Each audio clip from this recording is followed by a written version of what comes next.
Welcome to Modern Manna's Health and Healing Crusade. Through the years, Modern Manna has been dedicated to spreading the message of physical, mental, and spiritual restoration through the gospel of Jesus Christ.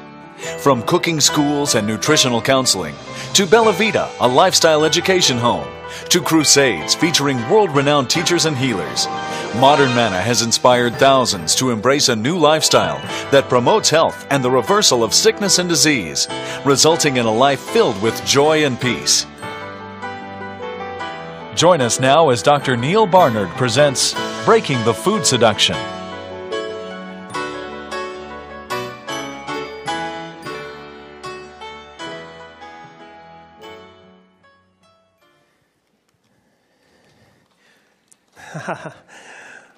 World-class speakers, doctors, scientists.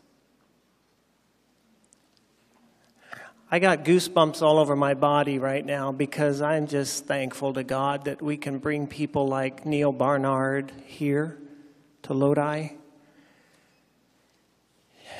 When I think of acronyms, I think of PCRM. It stands for the Physicians Committee for Responsible Medicine. And Dr. Neal Barnard comes from Washington, D.C., and he's not only a researcher, but he's very, very publicly active in politics, politically active, to see that the changes in diet and health are made here in this country. He also is on the faculty of George Washington University, and the NIH is funding a diabetic trial showing if a vegan diet will retard the disease diabetes. The NIH.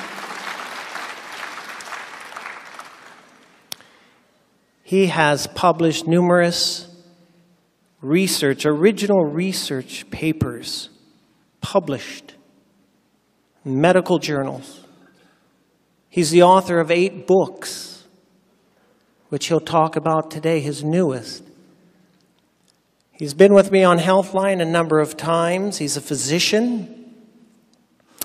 And I love his information. I love his gift. He says, my fee to come is 0, Danny.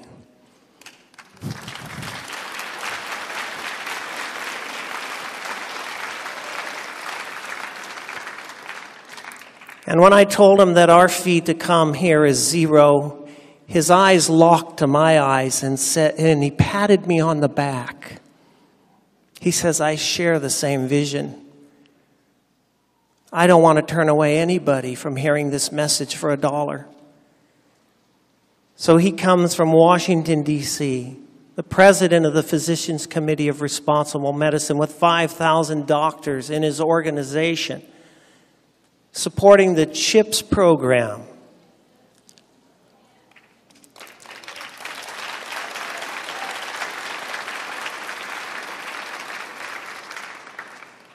He's a great guy, a kind, gentle man. But he too has a mission, and he wants to see people alive and well to prevent the diseases that are crippling Americans. He's a pioneer, and he is on the move to make changes. Let's give a warm welcome to Dr. Neal Barnard from the Physicians Committee of Responsible Medicine.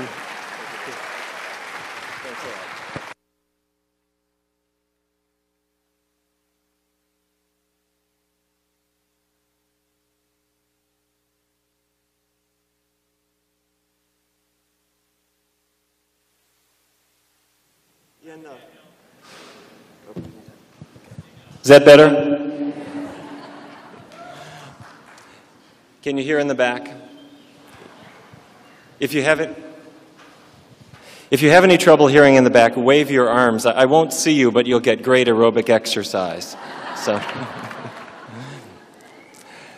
in the research studies that we do, we find that people once in a while, in the course of changing their diets, sometimes people get stuck. There's some food that we have trouble breaking away from. It might be chocolate or cheese or meat or something like that. And we find almost inevitably people end up blaming themselves. It's my weak will, it's my oral personality, I was dropped as a child, some problem like that. Or they blame their job, or they blame their family, or whatever. Well, I'm going to suggest something quite different. Our research studies have shown that the foods themselves actually have some power over us that we may not have imagined, and I'd like to describe that to you. First, let me take a little bit of a diversion. How to magnetize a baby. Start with a baby, 9 to 12 weeks of age, and sit face to face 15 inches apart. Take 1 teaspoon sugar, 1 cup of water, mix it together, take the pacifier, stick it into the sugar water, plop it in the baby's mouth. Wait 3.5 minutes, and you're done. You have magnetized the baby. Walk out of the room. Come back 10 minutes later with as many other people as you like, and you discover the baby will not look at any of them. The baby will focus only on you. The baby will be sort of cooing and gurgling at you, focusing on your face, and throwing you a little bit of a seductive shoulder. What has happened is that the taste of sugar on the baby's tongue triggered a nerve impulse from the tongue to the base of the brain so that opiate chemicals are released inside the brain. They, in turn, are the domino that knocks over the next domino in the brain, which is dopamine, the primary feel-good chemical in a baby's brain, just like in an adult's brain. We triggered it with sugar. Now, the baby is naturally able to detect sweet tastes because breast milk is very lightly sweet to the baby's tongue. And so nature obviously allows the baby to enjoy that so that the baby breastfeeds. Well, sucrose or table sugar is much sweeter and triggers this exaggerated response that effectively drugs the baby. Now, of course, this has a lot of practical value for grandparents or aunts and uncles. But the issue is that we're actually eliciting a reaction in babies, also in adults, with this substance. Now, sugar has been shown to reduce crying in healthy newborns. It reduces the visible reaction to heel stick and also to circumcision when that's done. What I mean is you dribble a little sugar water into the baby's mouth before you stick their heel to draw blood. They don't cry as much. I'm not necessarily recommending this. What I'm suggesting is that we're showing that this food has a drug-like effect. However, if the baby's mother was a heroin addict or addicted to other opiates, sugar doesn't do anything at all. We understand why that is?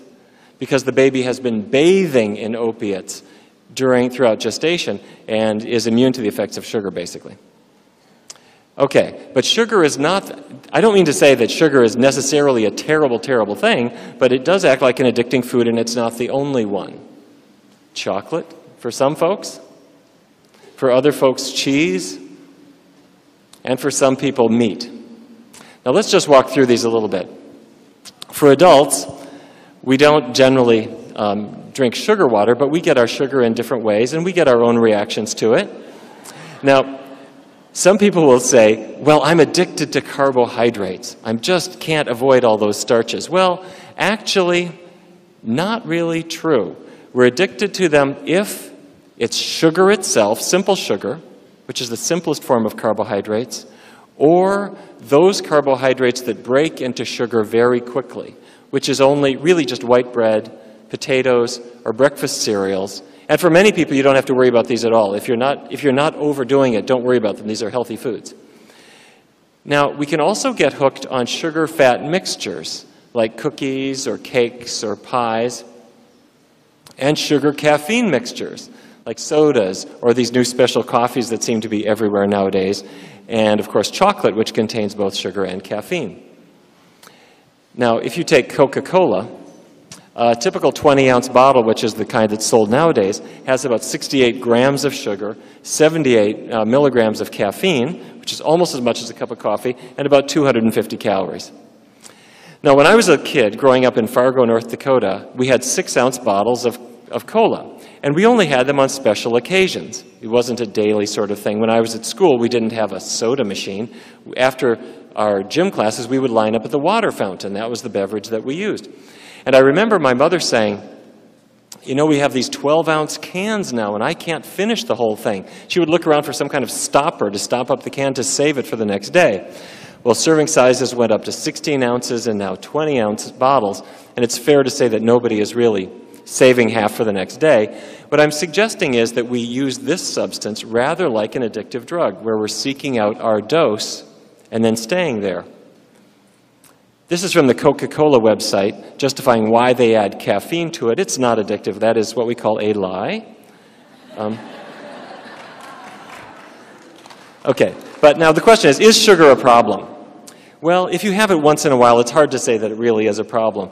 But 2 chocolate chip cookies, maybe 90 calories, a soda, 250 calories, that whole bag of Twizzlers, oops, we're starting to get off the scale. So if it is, then we're going to want to break that sugar seduction. Okay, let's shift gears. I want to talk about another food. Help me out if you would. I want you to tell me when you spot the addicting food.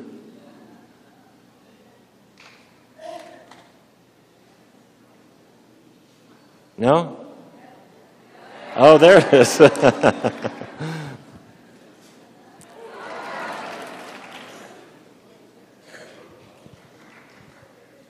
No, we like bananas, we like cauliflower. There it is, okay. Well, what is it about chocolate? Chocolate does behave like an addicting food. And if I take this drug, this is called Narcan or naloxone. It's used in emergency rooms. When a person has had a heroin overdose and they come in moribund into the emergency room, we stick a needle in their arm and fill them full of Narcan. It blocks the opiate receptors in their brain so that the heroin no longer affects them. They wake up. If I take a chocolate addict and I use this very same drug and I block their opiate receptors, chocolate is like dry bread. You'll eat it if you're hungry, but you won't overdose on it, you won't binge on it, you won't knock over a 7-Eleven late at night to get it. You won't plug quarters into the candy machine with that mixture of humiliation and regret that people feel over any kind of addiction. This drug blocks opiate receptors. Now, I'm not suggesting this is a treatment. What I'm suggesting is we use this as a research tool to show that it's not the taste. It is the brain effect that counts.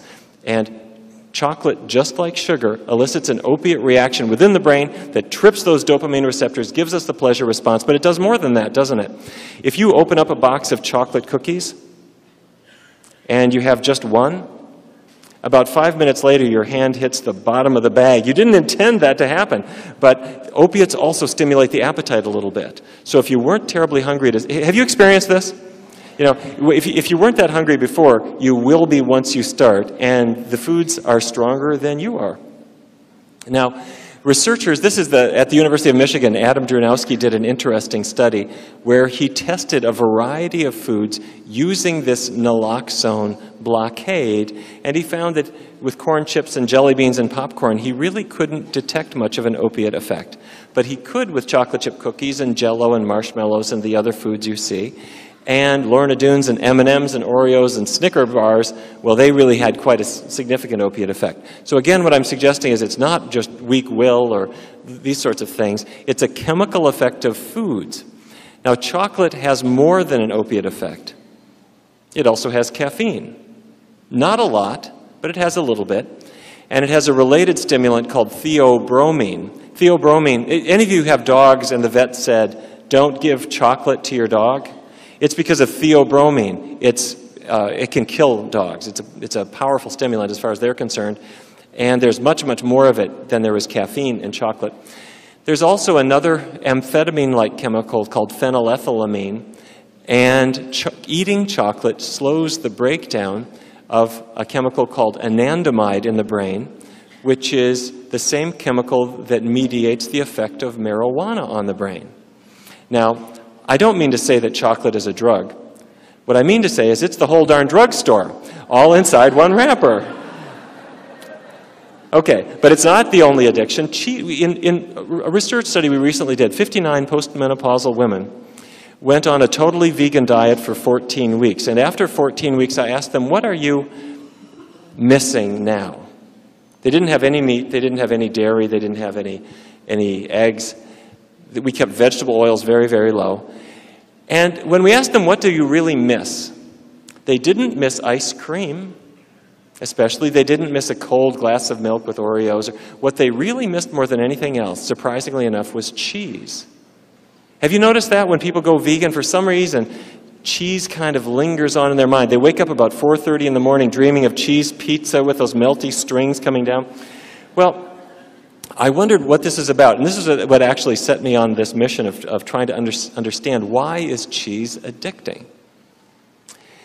And the first thing I discovered is back in 1981, a researcher named Eli Haslam at the Wellcome Research Laboratories in Research Triangle Park, North Carolina, found a substance that looked very much like morphine in cow's milk.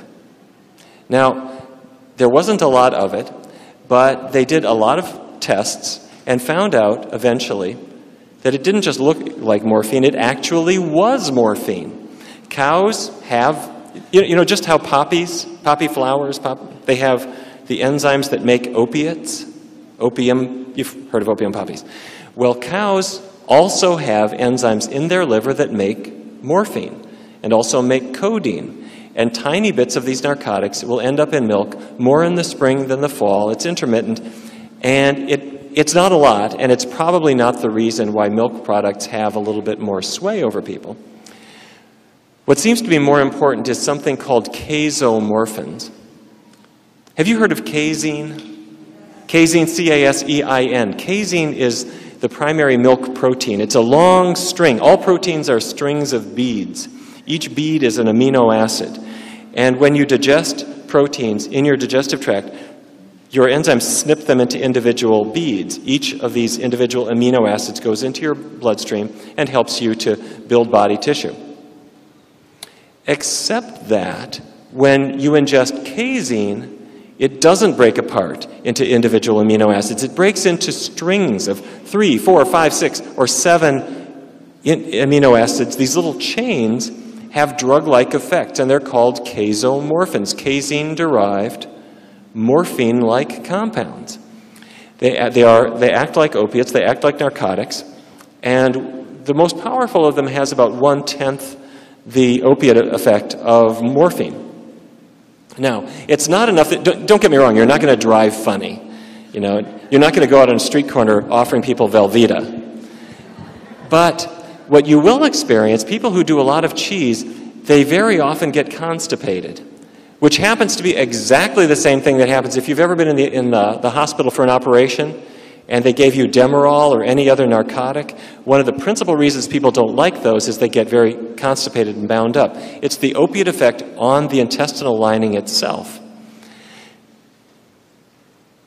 Now, there are a variety of these, and researchers have been teasing them apart. The dairy industry has been aware of them for 20 years or more, but I would hazard a guess that not one person in this room has ever heard of these opiate-like substances that are in dairy products. Now, why cheese? When I take milk and convert it to cheese, what I'm doing is I add something to curdle the solids so that they lump together, and I squeeze out all the water, all the lactose, all the whey proteins, which go along with the water, and I'm left with pure casein and fat. So cheese is potentially the most addicting form of the substance. I think we're onto something here. Now, to show you how peculiar things have gotten, back in the 1980s, researchers discovered that human breast milk has casein also. Not as much as in cow's milk, but there's some there. And in some women, after they've given birth, their own breast milk releases little bits of casein into their own blood. I'm not talking about milk that she's drinking, I'm talking about her own breast milk. It gets into her blood, breaking apart into casomorphins, and occasionally in some women, the concentration of these casomorphins gets very, very, very high. They get a toxic effect in their brain where they become psychotic. What I'm suggesting here is that postpartum psychosis, which isn't very common, but it does occur. I'm suggesting that it is not due to the burdens of raising a child. It's not due to sleeplessness and the pain of childbirth. What I'm suggesting is a toxic effect in the brain from the same sort of chemical that people who are ingesting dairy products every day might experience as well, albeit to a dramatically different degree. Are you with me? Is this making some sense? Okay. So where are we? We're not at the end of our journey. We're at the beginning. We've just thrown open the door to understanding why is it that I like an apple but I'm not hooked on it.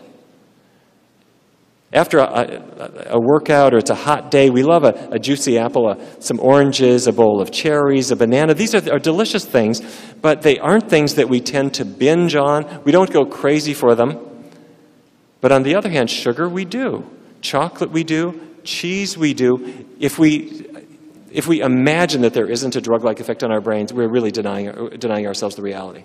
So where we are with casomorphins, though, we don't know to the extent to which they're absorbed from the digestive tract into the bloodstream and to the brain. We know that in a calf, the casomorphins form in the digestive tract. They do get into the blood, and they go to the infant's brain. We know that in a human baby, same story. The human baby who breastfeeds feels nourished, looks happy and content, and falls asleep. And we thought it was our lullabies and cooing that was doing that. Well, it actually is a drug-like effect from the mother's milk itself. We're now looking at the extent to which this happens in adults. Well, do we want to break the cheese seduction? Well, let's look at some numbers. Calorie content, this is just 2 ounces. This is just one single sandwich. Fair amount of calories, 190 for brie, 228 for cheddar. The fat content is worrisome in itself, and it's mostly bad fat. It's mostly the saturated fat that causes our cholesterol levels to rise. The cholesterol content itself, this is just 1 ounce, is as high as a steak, ounce per ounce. So when people get stuck at the cheese phase of vegetarianism, they're not doing nearly as well for themselves as when they break free and get to the foods at the bottom of this list, beans and grains and vegetables and fruits, which have 0 cholesterol, very, very little fat. Okay, now for many folks, what really convinces them that breaking the cheese seduction is a good idea is that they had some arthritis. And have any of you experienced this? That you had what you thought for all the world was classic rheumatoid arthritis. But when you changed your diet, something happened you didn't expect. Did any of you have experienced this? You find your joints lighten up. In some cases, it goes away completely, but then you drift away from your diet, your joints start grinding again. It turns out that not in every case, but in many cases, foods are the trigger, and dairy products, of all the triggers, dairy products is the most common. It's not the fat, it's the protein that we're reacting to. Migraines, same story. If any of you have had migraines, is this not true? That certain foods will trigger it, and cheese is one of the most common? Digestive problems, very, very common. I've seen so many people who thought they had irritable bowel syndrome, that they were going to have it for the rest of their life. When they got away from dairy, they were much better. Perhaps the thing that has concerned me the most is prostate cancer. Have you seen this research suggesting that milk-drinking men are at a higher risk of prostate cancer? Hormone effects from milk seem to trigger this process. If we look at countries that are further on the right of this slide, those countries that consume a lot of milk, as you can see, there's a lot of variability, but they tend to have a higher rate of prostate cancer. At the Physicians' Health Study at Harvard University, which is about 21,000 physicians, those who got about 2.5 servings of dairy products a day had 34% increased risk of prostate cancer. Harvard did another study with health professionals, not physicians. They call it Health Professionals Follow-Up Study. This is chiropractors, pharmacists, podiatrists, everybody other than physicians, nearly 48,000 of them. And what they found is that those who had 2 servings of milk per day or more had about a 60% increased risk of prostate cancer. Now, why? The first thought was, well, it must be that if I have more fat on my plate, or a glass of milk, which is about 50% fat as a percentage of calories, that fat stimulates my body to make more testosterone. That's true. High-fat diets cause the production of testosterone. That's going to increase our risk of prostate cancer. But there's something else. There's something called insulin-like growth factor. When a man drinks more milk, or a woman drinks more milk, this substance called IGF-1, insulin-like growth factor, forms in their blood, and it in turn stimulates the growth of cancer cells. I think this is probably the place that we should be looking more than anything else. This study was done by Robert Heaney, working for the dairy industry, and what he showed was that in men and women, middle age and older, if they asked them to consume 3 servings of milk every day, their serum level of IGF-1 went up about 10%. Insulin-like growth factor stimulates the growth of cancer cells.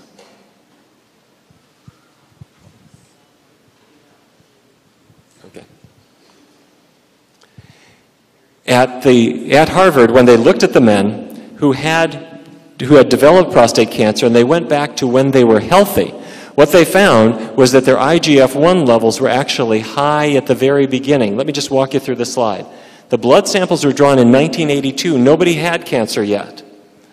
But they assessed them over the next 10 years, and all of those men who developed prostate cancer subsequently actually had, when they looked at their average IGF-1 blood levels, they were higher than the men who stayed healthy later.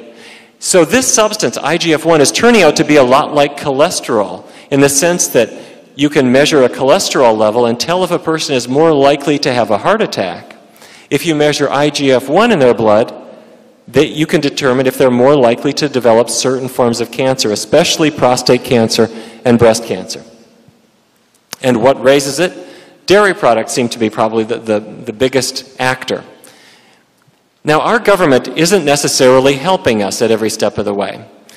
The federal government actually worked with the dairy industry to release, I'm not making this up, Wendy's Cheddar Lovers Bacon Cheeseburger.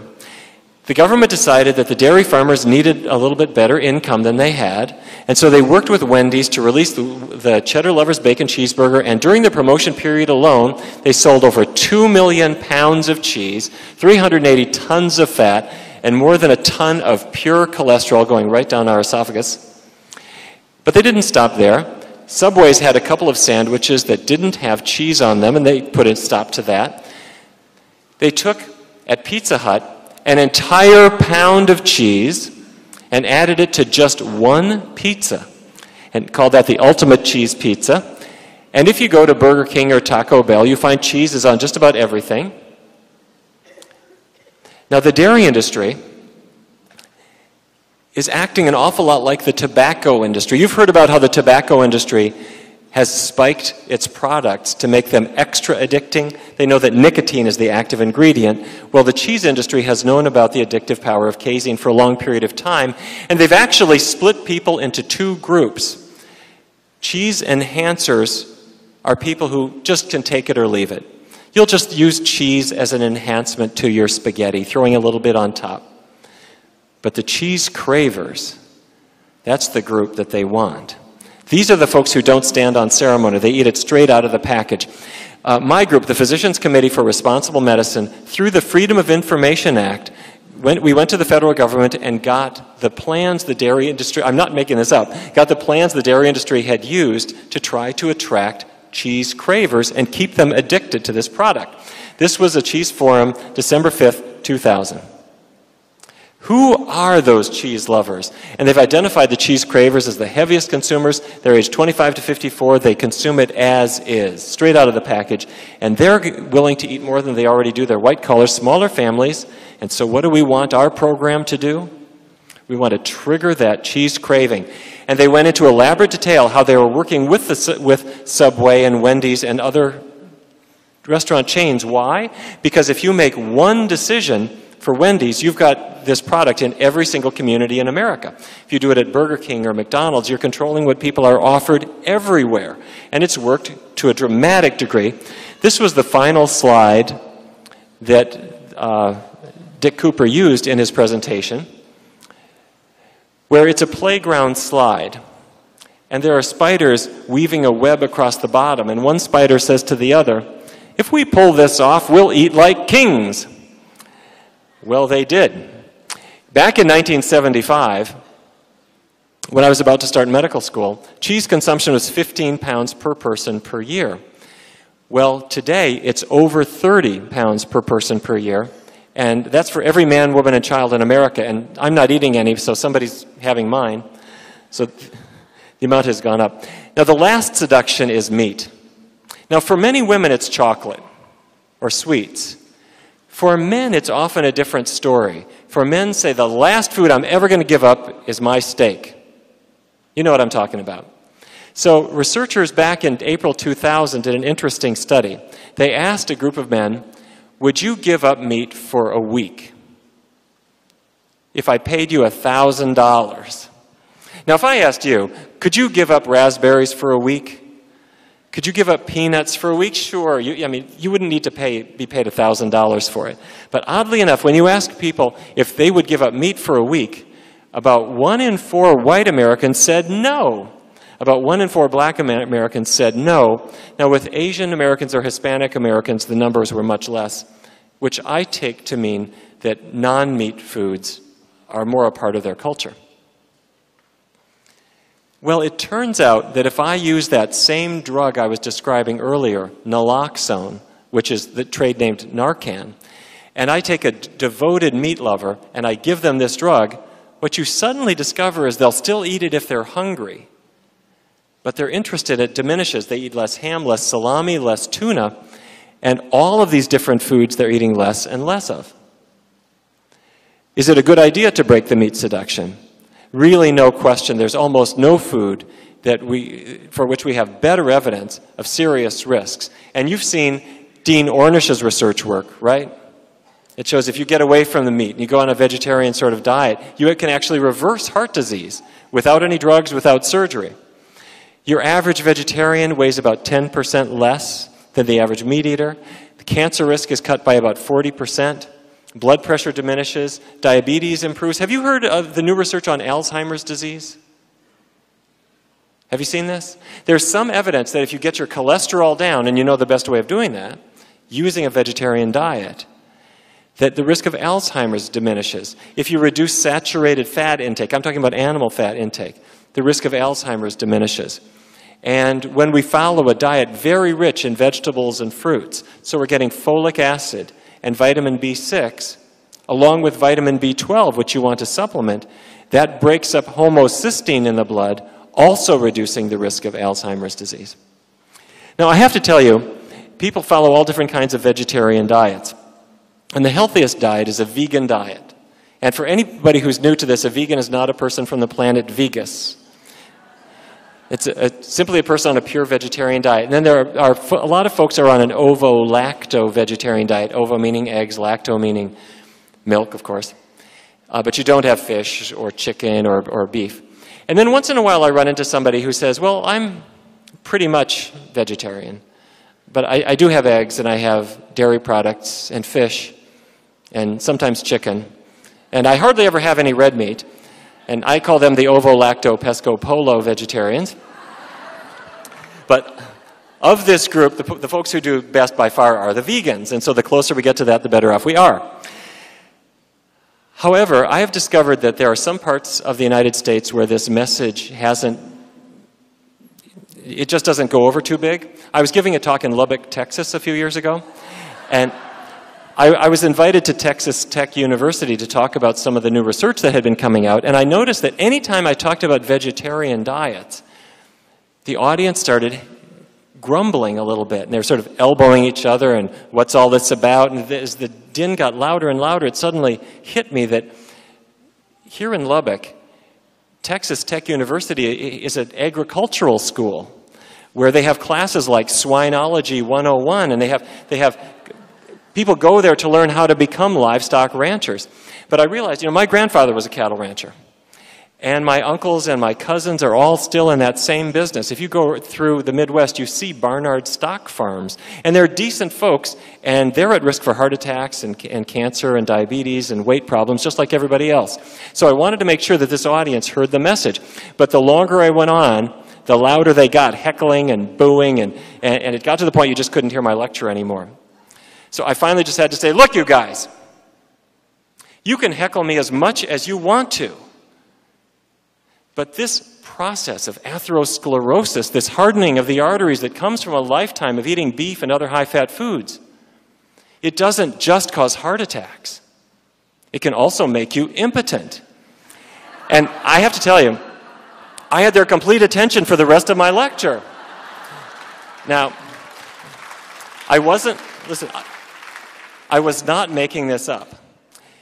If you block, you know how when you eat a diet high in saturated fat and cholesterol, you get artery blockages forming, and they form in the coronary arteries to the heart muscle, and you end up with a heart attack. They can form in the carotid arteries to the brain, and you have a stroke. They can form in the arteries to the legs, giving you a condition called claudication, or leg pains. But they can also, the male sexual anatomy is dependent on vigorous blood flow. It's a peculiar hydraulic system that was obviously devised on a Monday. And if you don't get good blood supply, it just doesn't function anymore. And cardiologists learned a long time ago that a man who comes in his mid-50s complaining about his nature not being what it used to be, they take that seriously, because that man with impotence in midlife has a 1 in 4 risk of heart attack or stroke within 2 years. It's just a sign that he has artery blockages. That's not going to kill him, but the heart attack will, or the stroke will. So at the end of my lecture in Lubbock, I had all these guys in 10-gallon hats and snakeskin boots coming up for my macho tofu recipes and power brown rice. And I suddenly discovered, why am I talking about prostate cancer? These men don't have prostates, or they don't know they have them, and they probably may not be able to spell it or whatever, but they'll learn all that later. For now, there are certain other things that they care about, and that's what we should really be focusing on for young folks. What was I talking about? Okay, anyway, it's a good idea. Oh, here's the most important thing. A lot of folks say, I don't eat any red meat at all. You've heard this. I don't eat red meat, but I eat chicken. Let me give you the numbers. The leanest beef is 29% fat as a percentage of calories. The leanest chicken, about 23%. Fish varies. Some are lower, some are higher. But look at broccoli, look at beans and rice. Those are the low-fat foods, really low, and they have 0 cholesterol. So if you have a loved one and you want to help them to live longer, or if you yourself want to reverse your heart disease, and you just go from beef to chicken, have you done anything at all? Really not. And the studies show you don't reverse heart disease. You don't really lose a substantial amount of weight until you get down to those power foods, and that's the bottom of this slide. Now, breaking free. Start with I'm just going to walk you really quickly through what do we do about all of this. And then if any of you have some questions, I'd be glad to take them. And we have copies of Breaking the Food Seduction for you in the back also. But to break free, start with a healthy breakfast. Now, when I was a kid growing up in Fargo, my mom had 5 kids. And we'd come down to the smell of bacon. She would have the bacon strips in a big frying pan, and she would serve that with eggs. And we had some clues that that might not have been the very healthiest breakfast, because when the bacon was really hot, she'd take it out with a fork and put it on a paper towel to drain. And the hot grease that was left in the frying pan, she would very carefully pour that into a jar and save it. Now, she didn't put it in the refrigerator. She just put it on the shelf, because she knew that as that bacon grease turned cool, what happens to it? It hardens up, it solidifies, and that is a sign that it's loaded with the saturated fat that drives up your cholesterol, blocks your arteries, and ultimately kills you. And there's a fair amount of it in beef. Chicken fat is 30% saturated fat. You know, Americans eat 1 million chickens per hour. Thinking this is health food. We have 4,000 heart attacks a day. We are in the worst shape we have ever been as a country. So, start with a healthy breakfast. This also does not mean just a bagel. A high-fiber breakfast, like some old-fashioned oatmeal, not instant oatmeal. You have the old-fashioned kind that has all that fiber in it. And by the way, I'm a doctor, I'm not a chef, but I do know one tip. And that is, when you buy old-fashioned oatmeal, ignore the package instructions. They tell you to take, say, 2 cups of water and heat it to boiling and then sprinkle in the oatmeal. And if you do that, it comes out like little rocks. Instead, start with all the ingredients cold. 1 part oatmeal, 2 parts water. It's all cold in your saucepan. Gradually heat it up, stirring while you do. And then when it explodes, of course, you have to wipe it off your countertop, which I don't know why that happens to be every morning. And But anyway, it comes out very nice and creamy. That's the way to make it. Start with it cold, heat it up gradually, stir it up, and you'll have a great breakfast. You don't have to put anything on it. A little cinnamon and raisins or some strawberries if you want to. Have half a cantaloupe. If you have toast, you might find that you really like rye bread or pumpernickel bread. They're richer and they cause a much more even blood sugar later in the day. Use certain foods to keep your blood sugar steady. Beans, whole grains, green leafy vegetables are good. I have lots more details on this I can share with you if you like. Leptin. Have you heard of leptin? L-E-P-T-I-N. Leptin is your appetite shutoff switch. Leptin is your leptin is a hormone. It's in your blood. It turns down your appetite. And many people have no leptin or very little leptin in their blood. Why? Because they've been dieting. If you're dieting, your body thinks you're starving, and it stops making leptin because it doesn't want to shut off your appetite. It wants you to go back to eating again. Are you with me? It's understandable? Okay. So here's what happens. I was really good yesterday. I only ate 500 calories all day. The problem is today, I reacted by binging. Somehow the donut tray looked so much more attractive to me today. It's because I was starving, my body stopped making leptin, and we binged today. So don't do that. I have a rule of 10. The rule of 10 says this. If you are, and you don't need to calorie count. I encourage people not to.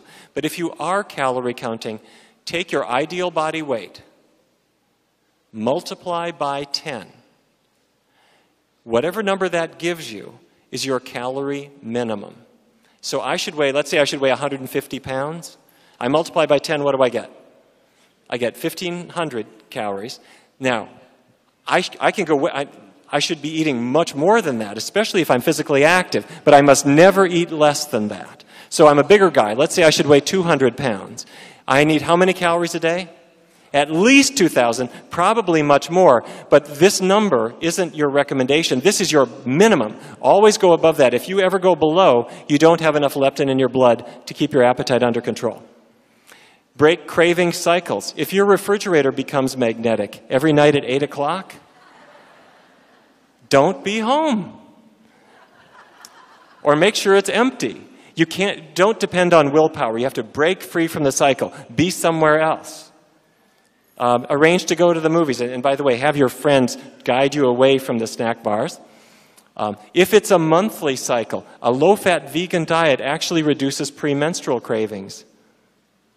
That is, if it's totally vegan, if it is very low in fat. We published a paper on manipulating estrogen levels in women who had severe menstrual pain. We published this 3 years ago in Obstetrics and Gynecology.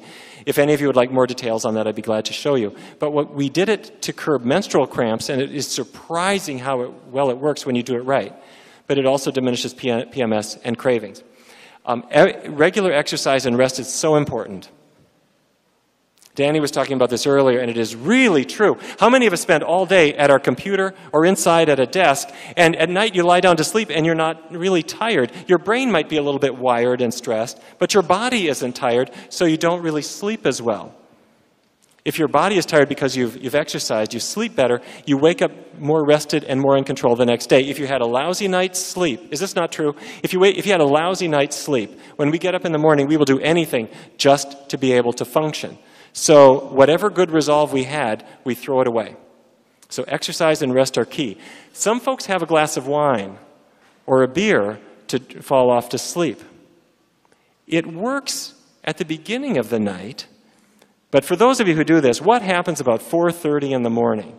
You wake up, all the worries of the world come back to you, and the reason is your liver converts alcohol into another chemical called aldehyde. It's an aldehyde. I don't mean Dr. Jekyll and aldehyde. What I mean to say is, it's just as alcohol is a sedative, the aldehydes are stimulants, and they wake you up. Use social supports. If your family changes their diet with you, it makes life so much easier than if they stand in your way. Now, they will not listen to you because they know you.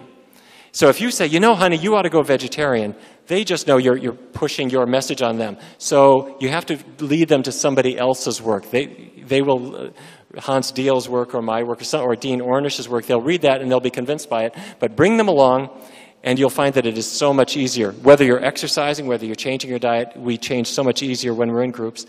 And finally, take advantage of other motivators.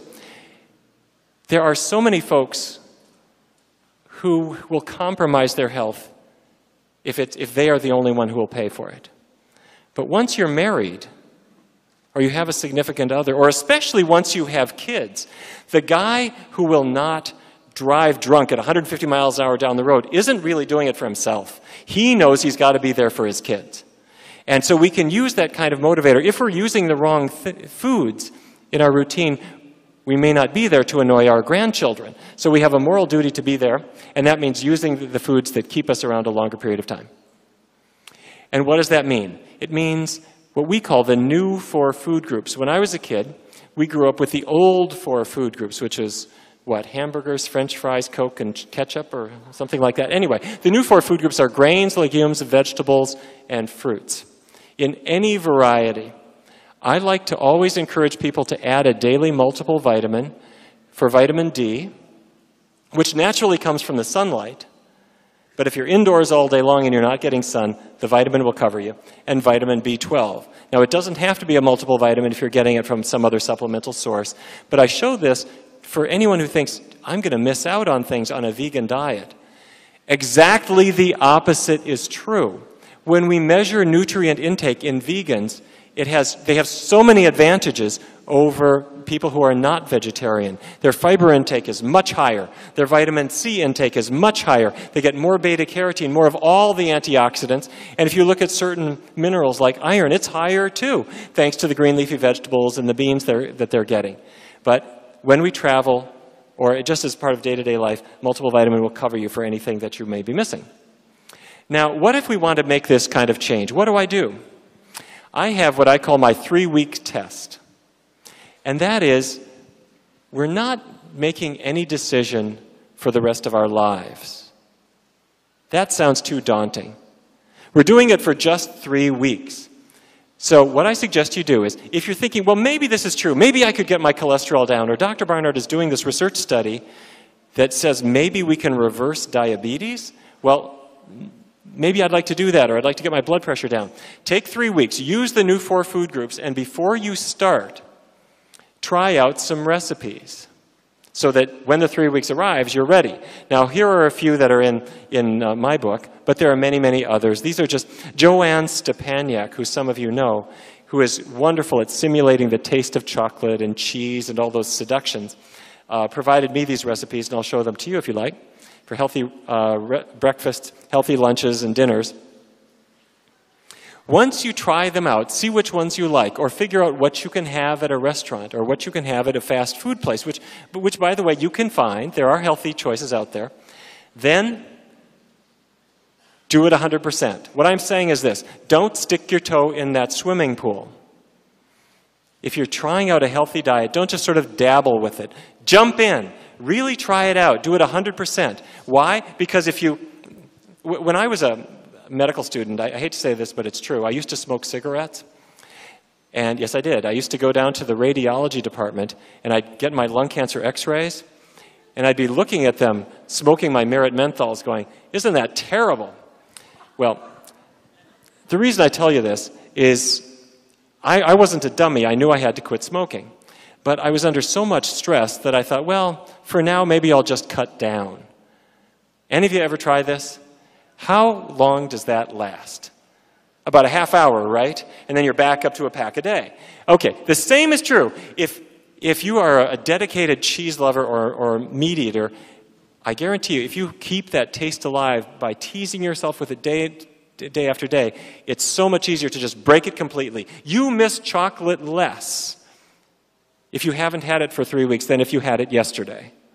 You miss meat less if you haven't had it for 3 weeks than if you had it yesterday. When a person is going from whole milk to skim milk, the first 2 or 3 days they go, this doesn't taste right. It's watery. It doesn't even look quite right. After 3 weeks, what happens? You're totally used to it. And then somebody gives you whole milk, and then what? How does that taste? It's sickening. It tastes like paint. It's like cream. You can't have it anymore. Now, I'm not saying skim milk is health food. You want to go further. Go to soy milk or rice milk or plain water, which is the only beverage your body really needs. But the reason I suggest this is that when we lighten the entire diet, 3 weeks is an approachable period of time. That psychologically lets us do it. But at the end of 3 weeks, I know what's going to happen. Your taste buds will change. I'm only doing this for 3 weeks, but at the end of 3 weeks, if you have a double bacon monster burger, it really will not taste wonderful anymore. You'll think, why was I ever doing that again? So that's the 3-week trick. It's really important. Use the new 4 food groups. Test out my recipes or any other recipes. You're going to love the ones you see in my books, I hope, because they were done by Jennifer Raymond or Joanne Stepaniak, who are real culinary geniuses. But there are many, many choices. Get them together, then do it 100%. Don't cheat at all. Get your family going with you, and that's the answer. That will bring you some success. Now, let me share one other thing.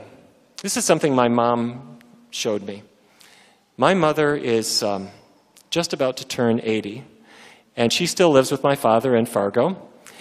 And she had a very high cholesterol level and would not listen to a word that I said about it. I kept telling her, Mom, you've got to do something, but she just ignored me. And I think the reason is that I'm her third-born child. For any of you who have kids, you know what I'm talking about. The first child comes along, and everything that little baby utters, you write it down. Nonsense syllables, you'll call grandma and tell them what the baby said. And when the child takes the first steps, you take pictures and pictures and pictures and put them all in photo albums, page after page after page. Second child comes along. You've been there, you've done that, you've seen what babies do. It's not so exciting. When your third child comes along, your kid can be looking you in the eyes saying, Mom, you've got atherosclerosis. This is hypercholesterolemia. She just thinks it's cute, you know these big words. She's not listening. So my mother ignored all of my advice. Anyway, finally she went to see her cardiologist, who said, Mrs. Barnard, you're in trouble. You have a dangerously high cholesterol level, and I'm putting you on some medication. And she said, okay, well, how long do I have to take these pills for? And the cardiologist said, I don't think you understand. You're going to be on this drug for the rest of your life. To lower my cholesterol, she said? Yes, that's the idea. She said, hold on. She went home, and she picked up a book that I wrote called Food for Life. And she said, Neal kept telling me that if I make these recipes, my cholesterol would fall. And so she did it. She did it for 6 weeks. She never cheated at all, and she went back to the doctor, who looked at her lab test and scratched his head and said, I think we have an error in our laboratory. Her cholesterol had dropped 80 points. No drugs, just the diet changes. I got to tell you, my mother walks out of there, the light bulb has gone off in her head, she races home, she picks up the phone, she calls me up and says, Neal, why didn't you tell me about this before?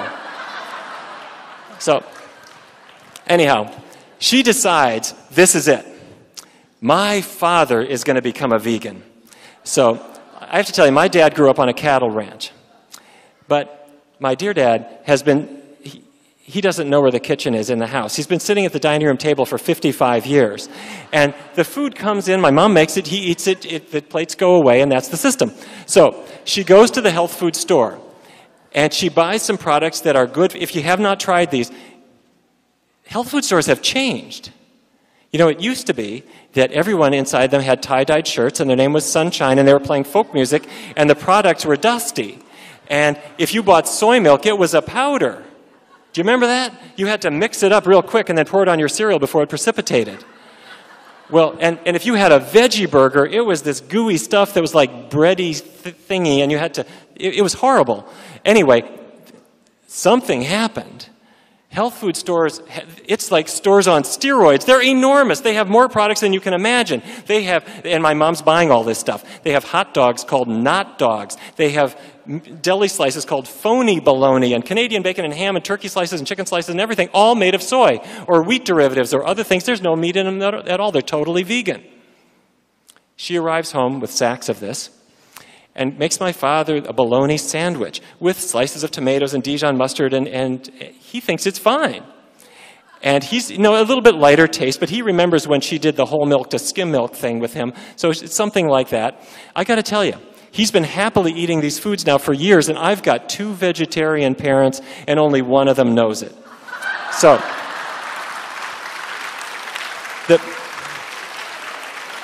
the point that I'm making, is do this in your own family. It is not enough for us to be healthy as individuals. My mom is the vegan police now. Last Christmas, my sister has a 12-year-old and a 10-year-old, and my older brother has college-age kids. They're all home. And my mother will not allow a McDonald's bag anywhere inside. And it's the most wonderful. They're not vegans. They're not even vegetarian. But when they're in Fargo, they are. And you know what? My mom says, in some households, people aren't quite so pushy as I am. My husband is not going to die of a heart attack. My kids are not going to die of these diseases if I have anything to say about it. And if my grandkids need to learn what fresh fruits and vegetables taste like because I serve them here, that's what we're going to do. And you know what the kids do? They don't complain. They go in the kitchen and she'll say, would you please cut up this? She shows them how to do it. Would you tear up the lettuce? The little kids can do these things. They get engaged in it. And for the first time in their lives, they're talking about the foods and what they do in their bodies. And they leave there trading recipes, trading tastes, trading successes and failures. You can have duds. That's what experimenting is all about. But you also have some things that turn out pretty good. And their lives are changed. If we change only for ourselves, we're not tackling the problem that we have in this country, which is that America is now in the worst shape, physically, that we have ever been in. And the kids today in school, is this not true? They are more out of shape than any generation we have ever had. And if you could look, I don't just mean standing on the scale, yes. Partly from a lack of physical activity, partly because they're watching television, partly because of what is served them in the schools, partly because of the snack food places that they pass on the way home, partly because of advertising. All of these things conspire against parents. It's a tough way to go. But we can change things. Now, at the Physicians Committee, we have projects to reform school lunches, and by the way, I would invite you to join us in doing this. We have 5,000 physicians, but we have about 100,000 supporting members. And I'd encourage you to join us. If you get on the web, even whether you are a member or not, we have something called Breaking Medical News, where I will send you the latest research findings that come out, usually before you read about them in the paper, some of which you will never read about. Just go to our website, which is pcrm.org. Click on Breaking Medical News. In fact, I have one coming out on Wednesday about a new study that is coming out in the New England Journal. You'll hear about it here first. If we don't do this, if we keep all of this message to ourselves, we're not going to change the course of anybody's life.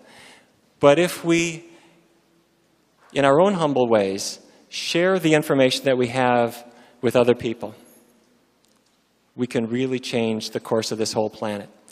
And that's what we're doing together. And I want to thank you for letting me be a small part of doing this with you. Thank you very much.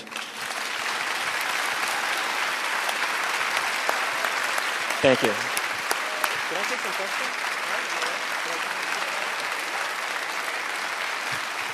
Thank you very much. Thank you.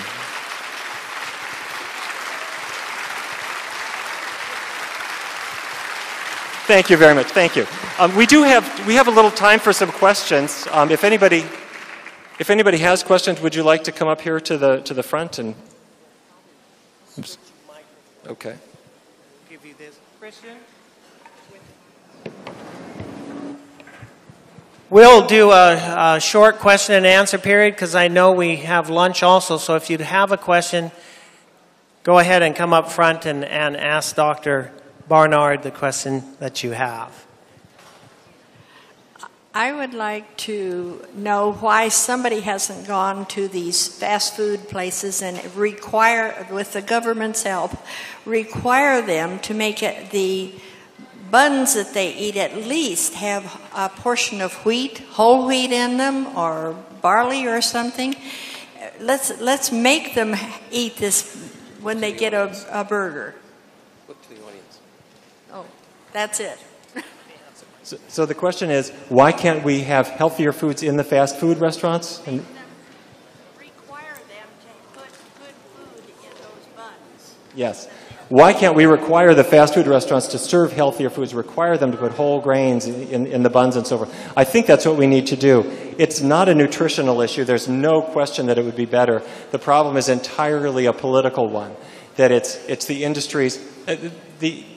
there's a reason why the government works with Wendy's and Burger King to promote cheese. It's because the dairy lobby is a whole lot bigger than the fruits and vegetables lobby, but that's got to change. Right. You know, Dr. Barnard, we got this book signing and we got lunch going, and we're going to lose all the people to go to lunch, and I want them to be able to get a copy of his book. He's going to sign those books. So remember that. And Dr. Deal's going to go back there and sign. I think we need to have you back next year. We need to have you give 2 talks. To need to have you have question and answer period. You want to do that? Because I know they're going to need to eat. And fabulous. Absolutely fabulous. Thank you, Neal. Dr. Barnard is not only an outstanding researcher, a kind, gentle speaker, but a man with a cutting edge when it comes to representing consumers in Washington. Did you get that? But he's also very practical. And you want to take advantage of his book, 7 Practical Steps of How to Break Our Addiction. I believe in this book. If you don't believe what I'm saying, read the back page. There's my endorsement. Also, you want to know that his organization is one of the national sponsors of the CHIP program. So we appreciate Neal very, very much. And we would like to see all of those that are interested in learning more about how to become directors and leaders in the CHIP program, meet me back at the table where I will be with Dr. Barnard. Dr. Barnard will be signing his book, and I want to see some of you that are interested in coming to a special 5-day training program to become CHIP leaders in Vancouver this coming November. So if you're interested, I will be at the table with Dr. Barnard, my dear friend. Let's give him a hand once more, and thank you.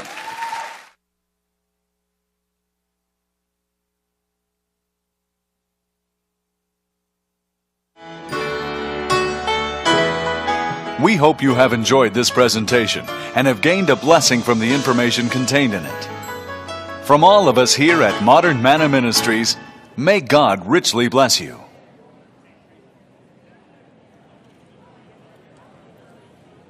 It's now time for the exhibits and for lunch.